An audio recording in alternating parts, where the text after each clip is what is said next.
Hello, welcome to A Current Affair. I'm Tracy Grimshaw. It's great to be back with you. Tonight, the Aussie cleric who wants Islamic rule in Australia, raised as a Christian.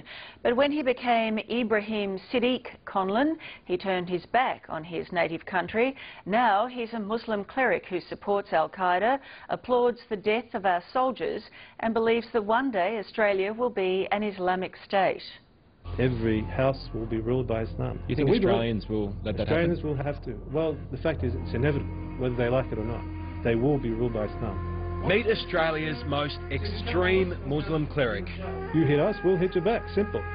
His name is Ibrahim Siddiq Conlon, and he's the man leading the charge for Australia to become an Islamic state. So what does he think of non-believers who criticise his plans? Aussies, skippies, retards, cowards, ferals, Westies and the bogans. Last week, the cleric demanded we pay him $5,000 for any interview, but now he's dropped the fee. He agreed to meet us, and after a quick pre-chat prayer, he's come out swinging. So in your books, every Muslim then should support Al-Qaeda? Yes. Really? Yes. How can you endorse a terrorist organisation?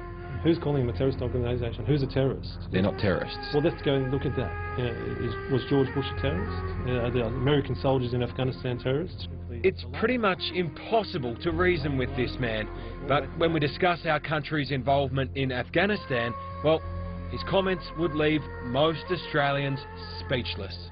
So if you see an Australian soldier killed in Afghanistan, you're happy? Any Australian soldier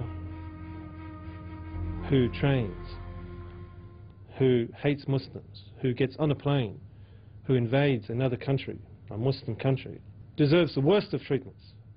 Now that's treatment under Sharia, and that's my personal opinion as well. If you don't want to go get hurt, don't go there. Stay out of the Muslim lands. That's a simple opinion. So you're happy for Australian soldiers to be killed over there? If they're going over there to fight the Muslims, undoubtedly. And they're not going over there to make cakes. They're going over to kill Muslims, right? So what do you think I'm going to do? I'm going to love them? Never. Believe it or not, these are the words of a man who was raised a Christian right here in Australia. He was born Shannon Conlon, but a decade ago he decided to convert to Islam. Now he drives around New South Wales trying to convert anyone that will listen. His hope is that Australia will one day live under Islamic law. If we go to a hypothetical, yes. Australia's an Islamic nation. Last night I had 2 beers with dinner. Okay. What does that mean? If you're a non-Muslim, then essentially you wouldn't be able to go to a restaurant and have your beer because it can only be done in the privacy of your home. You can do what you want within the privacy of your home, but you can't spread that evil on the streets. And yes, alcohol is evil. Could I go to the nightclub afterwards? I think you know just as much as I do. You can't do that, mate. Under the Islamic State, we're removing those things. We're removing the nightclubs. We're removing the hotels. We're removing all those disgusting things.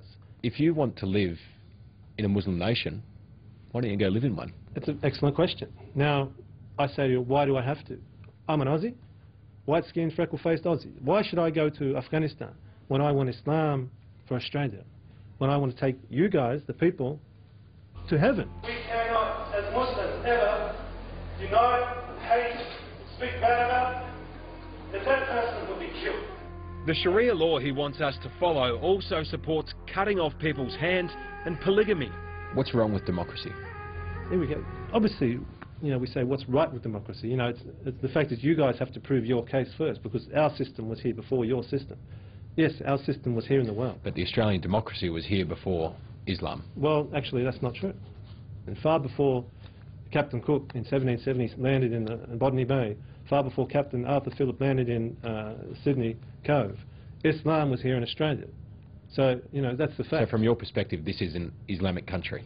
Well, I say Islam was here first. One day it will be an Islamic country. It will be ruled by Islam, whether you guys like it or not. That's inevitable. The married father from Sydney's West has also spoken on a number of occasions in support of Osama bin Laden. The SEALs shouted for bin Laden to surrender. He resisted. And despite all the news reports, he believes the terror leader is still alive. But he says recent events will only strengthen hatred of the West in Islamic nations. That little man with an American army suit and a sniper rifle who thought he was a big tough man has actually put himself in hellfire and put Osama in paradise. If that gunman is going to hell, God willing. I'm not a Muslim. What happens when I die? If you continue down your path, you are eligible for the hellfire. That's all I can say. If you die as a non-Muslim, you're eligible for the hellfire.